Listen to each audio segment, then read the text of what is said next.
Et salut tout le monde, on se retrouve aujourd'hui pour une nouvelle vidéo et aujourd'hui on se retrouve avec une vidéo qui n'était pas prévue à la base, mais au vu du grand chamboulement de ces derniers jours, j'étais obligée de faire une vidéo et vous l'avez vu au titre, aujourd'hui on se retrouve avec une vidéo sur l'arrivée de Messi au PSG. Ça a été une nouvelle... une nouvelle incroyable et très surprenante, et donc j'avais envie de faire une vidéo pour en parler et voilà, on part sur ce sujet là.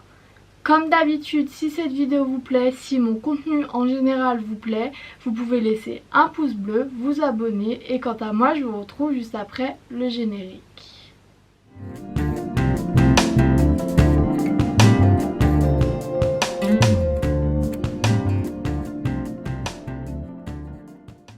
Alors comme j'en ai pris l'habitude ces derniers temps, on va commencer cette vidéo en faisant le sommaire. Et pour cette vidéo j'avais envie de faire trois parties. Donc la première partie, j'avais envie de revenir un peu sur le départ de Messi, même si je pense que tout le monde sait à peu près les circonstances du départ de Messi. J'avais envie d'en parler, j'avais envie de donner un peu mon avis.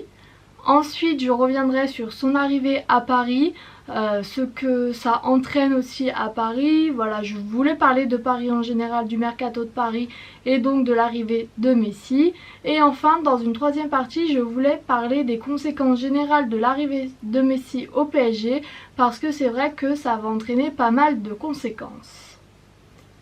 Et donc pour commencer, je voulais parler du départ de Messi. Donc Messi, ça faisait 21 ans qu'il était au Barça, ça faisait depuis ses 13 ans qu'il était au Barça, donc c'est vrai que c'était un peu un départ inattendu, parce que personnellement, moi, Messi, je l'ai toujours joué au Barça, je l'ai toujours connu avec le Barça. Pour moi, Messi, c'était le Barça et inversement, et donc c'est vrai que ça fait très bizarre de le voir partir.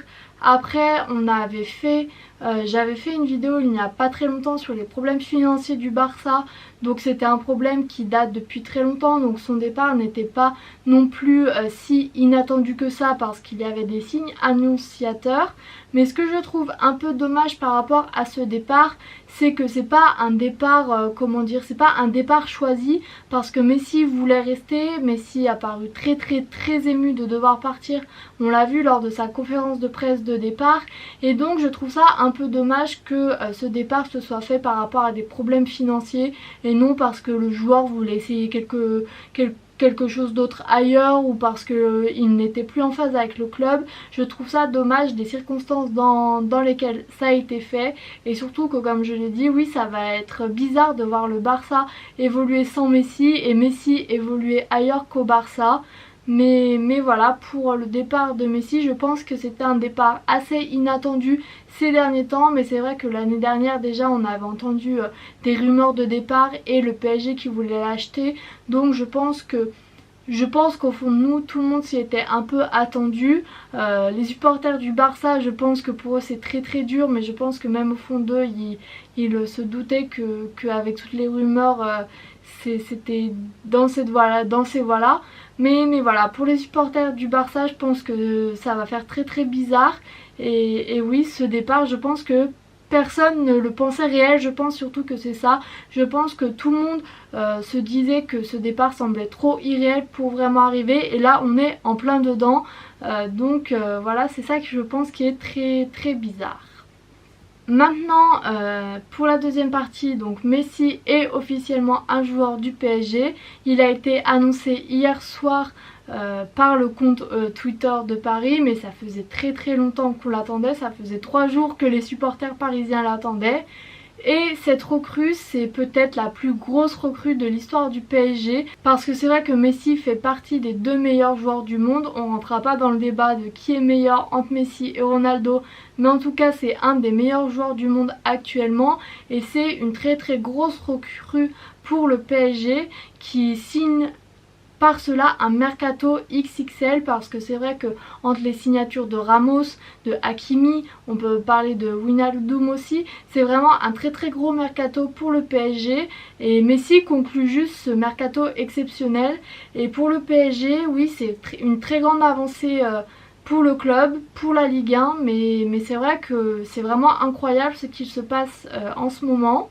Je pense qu'il va falloir un peu de temps pour tout le monde pour réaliser, parce que c'est vrai que c'est quand même une très grosse signature, mais je trouve ça bien pour le PSG. Les supporters, je pense qu'ils le méritent aussi, parce que le PSG c'est pas forcément un club toujours facile à supporter en termes de résultats, parce que c'est vrai qu'en termes de mercato il n'y a pas trop à se plaindre, mais en termes de résultats c'est vrai que ça a tendance à être plus compliqué, mais voilà.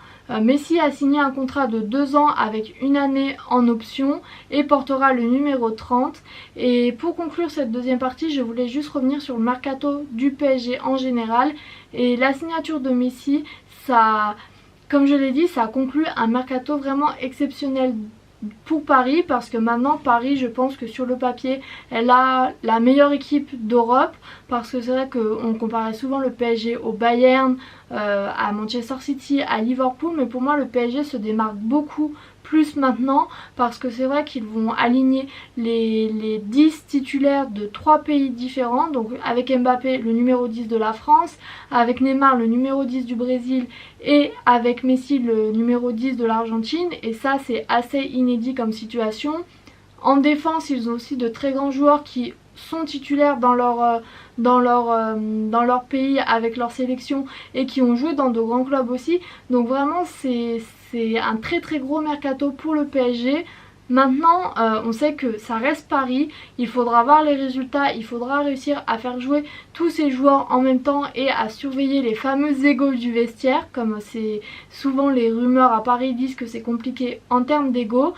Mais c'est vrai que sur le papier c'est une très grosse équipe, et pour les amoureux du foot, pour les supporters, revoir Neymar et Messi jouer ensemble, je pense que ça va faire un petit quelque chose, et je pense que les fameux égos des vestiaires sera peut-être réglé grâce à ça, parce que Neymar et Messi ont très bien su jouer ensemble au Barça et sont très amis dans la vraie vie, dans leur vie, dans la vie hors du foot on va dire. Donc je pense que ça peut aussi beaucoup aider les relations dans les vestiaires, et voilà. Pour Paris, je pense que ça va être une très belle année. Ils ont tout pour la Ligue 1, je pense qu'il n'y aura pas trop de problèmes. Maintenant c'est vraiment la Ligue des Champions où il faudra se focaliser pour PSG, et je pense qu'avec cette équipe ils n'ont plus à avoir peur de n'importe qui en Europe, parce que c'est vrai que leur équipe est vraiment un cran au-dessus de toutes celles qu'on a actuellement en Europe. Et enfin, pour finir cette vidéo, donc dans une troisième partie, je voulais faire un point un peu plus général sur les conséquences qu'il y aura par rapport à l'arrivée de Messi à Paris. Et tout d'abord, donc, je voulais parler des conséquences propres à Paris. Donc qu'est-ce que cette signature va amener à Paris, les conséquences qu'il y aura. Donc j'ai parlé des fameux égos de vestiaire. Moi c'est peut-être ça qui me fait un peu plus peur, c'est que maintenant on a beaucoup de très gros joueurs à Paris qui vont être en concurrence les uns avec les autres, donc ça me fait un peu peur. Après c'est à relativiser aussi, parce que dans d'autres clubs on y est arrivé. Au Barça il y avait aussi des très gros égos et ça a plutôt bien marché de nombreuses années. Je vois pas pourquoi à Paris ça ne marcherait pas, mais voilà, c'est une des conséquences qui me fait un peu peur, à voir pour la suite. Autre conséquence, c'est que, un peu plus sur la Ligue 1 cette fois-ci, c'est que maintenant la concurrence va être peut-être écrasée en Ligue 1, parce que je ne vois pas une équipe en Ligue 1 qui va pouvoir concurrencer le PSG. Ça va être très compliqué, mais ça peut aussi faire des belles histoires, donc à voir, c'est une autre conséquence. Et je vais finir, et ça va faire une transition avec mon dernier point, c'est que oui, la signature de Messi va rapporter beaucoup d'argent à la France, parce que le PSG va devoir payer plus de taxes, mais c'est vrai qu'on peut se poser la question de est-ce que l'argent tue le foot?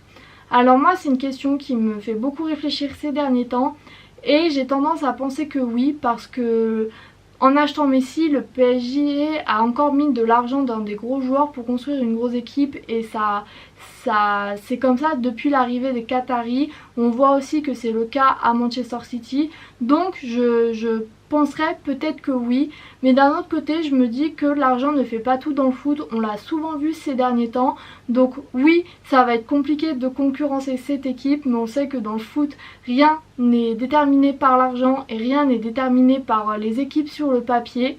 Donc j'aurais tendance à dire que le foot n'est pas encore mort, parce qu'il peut encore y avoir des belles histoires, et je pense qu'une petite équipe pourrait gagner contre ce PSG et ça ferait une très très belle histoire. Donc oui, bien entendu, ça peut avoir et ça va avoir de conséquences négatives, je pense, notamment en Ligue 1. Mais dire que le PSG a tué le foot alors que le foot maintenant est de plus en plus régi par l'argent, je trouve ça un peu faire un raccourci un peu trop vite, parce que Messi, c'est la signature rêvée de tout supporter.